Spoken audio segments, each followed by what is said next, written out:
Hey beauties, welcome back. If you've been feeling drained, overwhelmed, or just haven't had the chance to take care of yourself this week, now is the perfect moment to unwind with me. So grab your favorite drink, your skincare products, relax, and let's dive into a spine-chilling story that will give you both a thrill and a much-needed escape.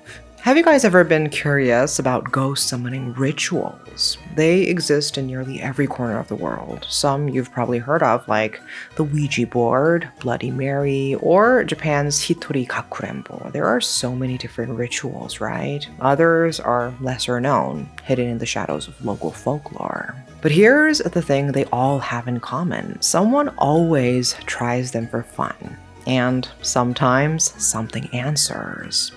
Today's story comes from Cambodia, a country filled with rich culture, beautiful landscapes, and terrifying forgotten spirits. It's a story about a girl who played a game that should have been harmless. And what she brought back, it never left. So let's begin today's story.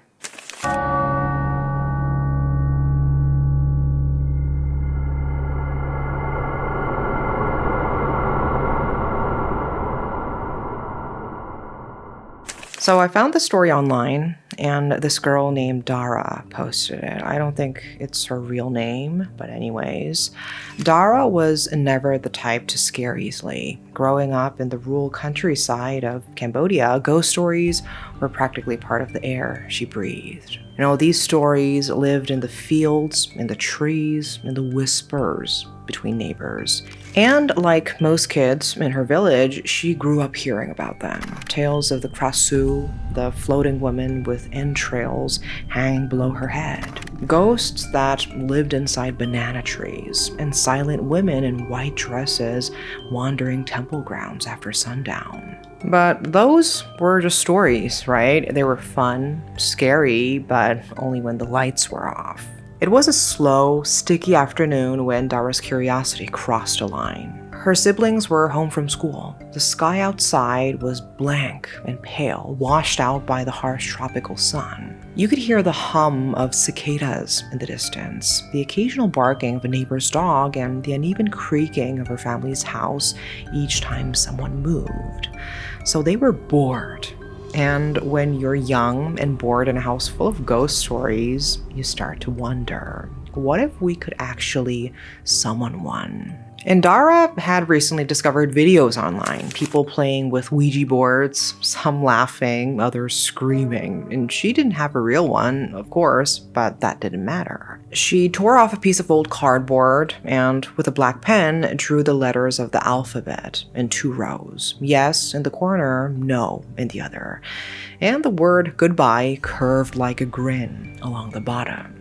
For the planchette, they used the cap of a water bottle, smooth and easy to move. So they sat cross-legged on the wooden floor, the board placed between them. A single ceiling fan spun slowly above, barely moving the hot air, and no one spoke for a moment. Then Dara cleared her throat. Let's ask. Their fingertips touched the cap lightly, not pressing, just enough to feel it. Is there anyone here with us? Dara asked, and her voice was calm. But nothing. There was only silence. The cap didn't move. So they glanced at each other and laughed awkwardly. Come on, ghosts, one sibling joked. Don't be shy. Then they asked again, a little louder this time. Who are you? Where did you die? Can you hear us? Suddenly, just a twitch. The cap moved a centimeter, then stopped. But there was no wind, of course. No one pushed it, or so they claimed. Everyone froze. Did you do that? No, seriously? The air in the room felt different. It was heavier, not cold exactly, but dense, like the atmosphere was pressing against their skin. The sound of the fan, once a gentle background hum, now felt distant, like muffled. And no one laughed this time. They continued the game, half joking, half terrified. Sometimes the cap moved, sometimes it didn't. The answers were garbled, unclear, letters that didn't spell anything. or maybe they just didn't want to see what it was trying to say. Eventually, they got bored, or maybe they just got scared. Dara folded the cardboard, tossed it into a drawer, and forgot about it. Or at least she tried to. Because from that day forward, something felt off. She wouldn't realize it until later, but that first game, that first careless invitation was when the door opened. And once it opened, something stepped through. By the middle of 2022, the rainy season had arrived in Cambodia, and it wasn't just a drizzle, it was relentless rain. The kind of rain that turned dirt roads into rivers and made rooftops sing with hammering drops. The sky had been gray for days. No sun, no moon, just a heavy, low ceiling that pressed on everything below. Inside Dara's house, the atmosphere was thick. The air clung to the skin. Wooden walls, soaked with humidity, gave off the faint smell of mildew and wet earth. Dara had invited a few of her closest friends over. With school canceled and nowhere to go, they sprawled out across the floor of the living room, sharing snacks, whispering secrets, laughing too loudly at dumb jokes. Outside, the rain was endless. But inside, for a while, they created their own little world. They were talking about horror movies, The Medium, Incantation, Shudder. The scarier, the better. And then, almost as a joke, someone said, "Hey, why don't we try that ghost game again?" The room felt silent, and Dara hesitated because she hadn't touched the board in months. It was still there, tucked into the back of the drawer, slightly warped, the ink smudged from age and sweat. "Come on," her friend insisted. "You said it moved last time, right?" Another chimed in. "Let's see if it moves again." So Dara retrieved the board, now soft at the edges, and placed it on the floor. The rain outside seemed to grow louder. The four of them sat in a circle, their knees brushed, their hands hovered over the bottle cap in the center of the board. It was quiet now, even the laughter had faded. "Is anyone here with us?" Dara asked. "Nothing." "Do you want to talk to us?" Still nothing. Minutes passed. The bottle cap didn't move. And then one of the girls sucked in a breath, sharp, almost like a whimper. She was staring at something. And she wasn't staring at the board, but she was looking at the far corner of the room. Dara turned to follow her gaze. At first, it looked like just a shadow, a part of the dim lighting, maybe a coat hanging on the wall. But then her eyes adjusted, and the shape didn't match anything that should have been there. It was tall, at least 7 feet, its head brushing the ceiling. Its body wasn't fully solid, but not transparent either. It didn't move, it didn't sway, it just stood there, watching. The bottle cap remained frozen in the center of the board. No one said a word. The air thickened, every breath was heavy, and the ceiling fan above creaked once, then stopped. Then a loud bang came from somewhere else in the house, maybe the kitchen, maybe the hallway. These kids screamed. One girl scrambled to shut the board with her hands. Another stumbled backward, knocking over a cup of tea. Dara reached out, whispered goodbye, and flipped the board over in panic. And just like that, the room was quiet again. The shape in the corner was suddenly gone. But the feeling wasn't. It lingered, like something had imprinted itself into the walls, into the floor, to them. From that moment on, they gave their presence a name, the figure. And they never asked for him to come back. But that didn't matter. He had found them, and now he was watching. After that night, Dara tried to go back to normal. She folded up the board and shoved it into a plastic bag, taping the top shut. Then she pushed it to the back of her closet beneath old school books and unused clothes. Out of sight, out of mind. But some doors, once opened, don't close just because you look away. It began with small things, light bulbs flickering, not just once, but in rhythmic patterns. Her electric candle, left untouched on her shelf, would suddenly blink in sequences like it was trying to talk. The flashlight in her drawer would drain batteries overnight, and suddenly turn on by itself. At first, she blamed faulty wiring, power surges, but the patterns were too precise, too intentional, like always the same flickering tempo. And then came the dreams. In one dream, she stood in the middle of her living room, but everything was wrong. The air was thick, the walls felt too close, and at the corner, always in the corner, he stood, the figure. His body stretched impossibly tall, but it was his face that haunted her, because in the dream, she asked to see it, and he showed her. It started slow, a glimpse from the side. A sharp, animalistic grin curled past his cheekbone. Then he turned, and she saw him fully. His mouth was enormous, a permanent grin filled with teeth like broken glass, crooked, sharp, yellowing at the edges. His lips stretched too far, almost splitting the skin at the corners. And his eyes, they had no lids, just large, wet, wide orbs that never blinked. But even more disturbing than his face was what she felt. It wasn't fear, not terror, but safety. It felt like he was watching over her. When she woke up, she was drenched in sweat. Her bed sheets were tangled around her legs. The candle on her nightstand was flickering, and she knew she wasn't alone. In the following days, Adara found herself thinking about the figure. She never said his name. He didn't have one, but he was there in her thoughts, in the shadows of her house, in the silence between conversations. So she tried to speak to him again. She took the board out, not because she wanted to, but because something inside her felt pulled to it. This time, she didn't play with her siblings. She sat alone, a single candle lit. The sky outside was dark and heavy again, as if remembering the last time they met. She asked, "Are you here?" The pointer moved. Yes. "Who are you?" It spelled nothing, just circled over and over. She pressed on. "Why did you come to us?" The board moved slower now, as if unsure how to answer. Then it spelled out a name. Yrschkaya. She blinked. Yershkaya. A name she had never heard before. She asked again, "Who is that?" The answer came quickly. "Brother."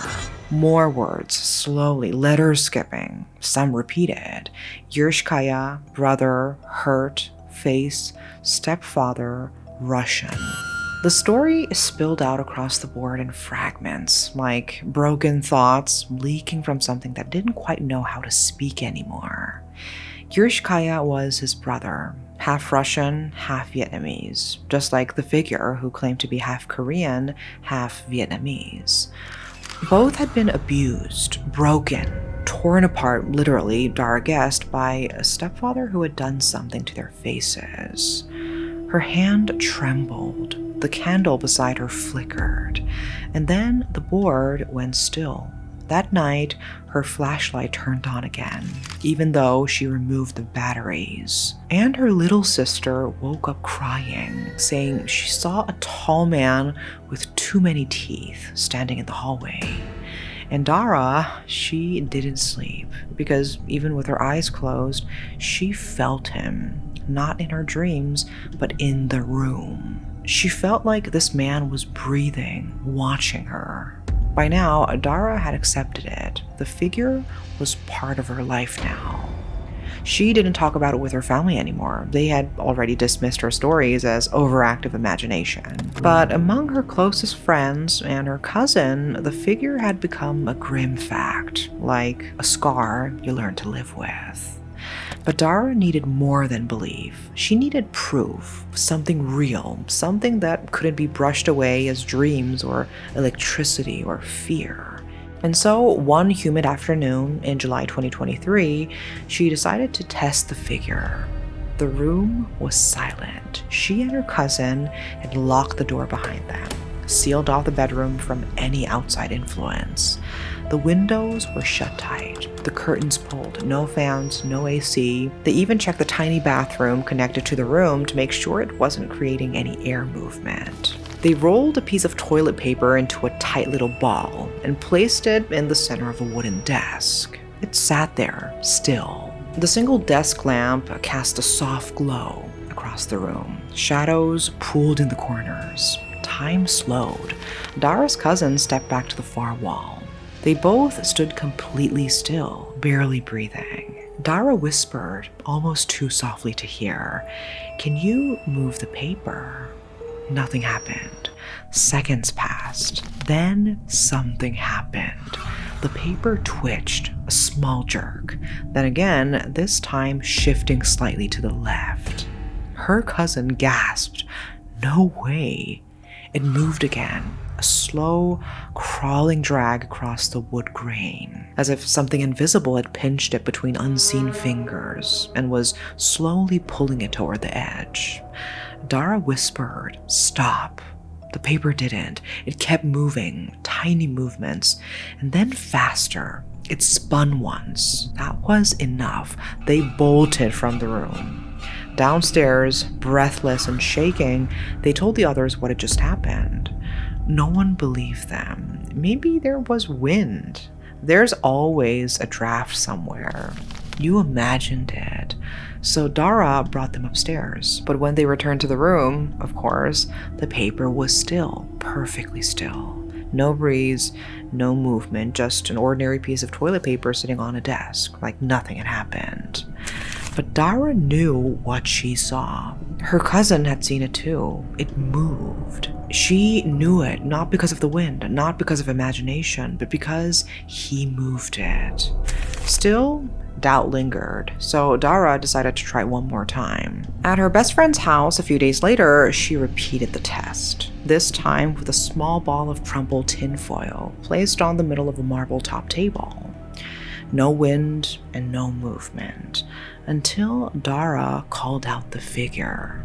And once again, the foil shifted. And this time, it didn't roll like it had been pushed. It glided, stuttered, as if it had its own will. Then it stopped, right on cue. Dara had told him to stop, and this time, he listened. Her friend tried opening and closing the windows, slamming the door, waving her arms. Nothing recreated the movement.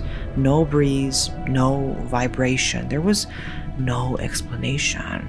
The room fell silent again, but this time it wasn't the silence of fear. It was realization. Realization that he was here and he was listening. September arrived in Cambodia with thick, heavy skies and air that smelled like damp earth. The monsoon rains had eased, but the humidity never left. The fields outside Dara's village were soaked and swollen. The roads slick with mud. It was her best friend's birthday. Inside the house, the mood was light. Laughter echoed off the wooden walls as friends passed around trays of amok tray and fried bananas, their fingers sticky from sweet sauces and banana leaf wrapped rice cakes. The room was bright, warm, and safe. It felt like one of the first normal days Dara had in a very long time. But normal doesn't last when something is already inside. As everyone gathered around a plastic basket filled with star fruit, Dara felt a tap on her shoulder. It was the birthday girl, and she wasn't smiling. "Look," she whispered, pointing to the far wall. Dara turned. At first, it seemed like nothing, just a warped patch of shadow where the window light bent strangely. But then she saw the shape. It wasn't a human figure this time. It was a star, or rather a shadow trying to imitate one. The bottom points stretched long and uneven, like limbs. The top point was rounded, bulging, not symmetrical, like a head. And then the eyes opened. 2 white, luminescent orbs blinked out from the center of the shadow, glowing faintly against the wall.